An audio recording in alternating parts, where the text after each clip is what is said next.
دنیا کے دوسرے شور زدہ خطوں کی مانند اس خطے میں بھی صحافتی ذمہ داریاں اپنے ساتھ اضافی بوجھ لے کر آتی ہیں۔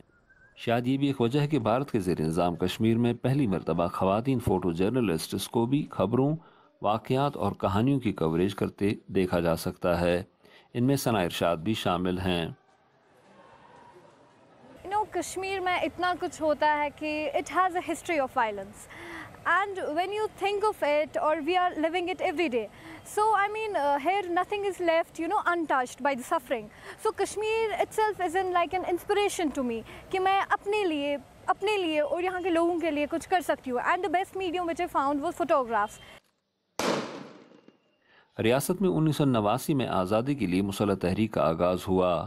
اس کے خلاف فوجی مہم، اس مہم کی مزاحمت اور اس سے پیدا ہونے والی صورتحال کی کوریج کرتے ہوئے تقریباً 1.5 درجن صحافی اپنی جانیں گنوا چکے ہیں۔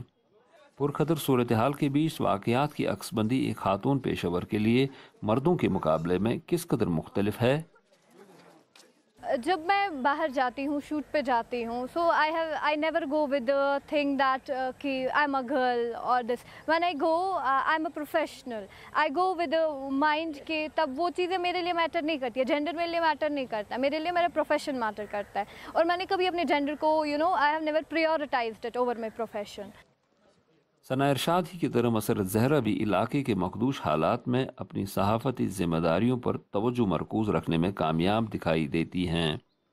کشمیر ایک کانفلکٹ زون ہے and I am a conflict born child.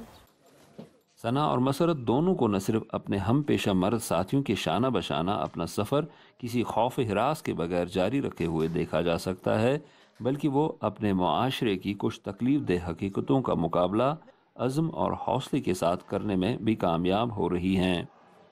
لڑکیاں ہر کسی فیلڈ میں آگے بڑھ سکتی ہیں، تو لیکن ان کے پیرنٹس کا سپورٹ ہونا چاہیے۔ جب تک آپ کے پیرنٹس آپ کو سپورٹ کرتے ہیں تو سوسائٹی آپ کو نہیں روک پائے گی، کوئی بات آپ کے دل میں ڈر نہیں پیدا کر سکتی ہے۔ It's a message that a woman can do wonders. دونوں یونیورسٹی آف کشمیر کے شعبہ صحافت سے فارغ التحصیل ہیں۔ زبیر ڈار کے ساتھ یوسف جمیل، اردو VOA، سری نگر۔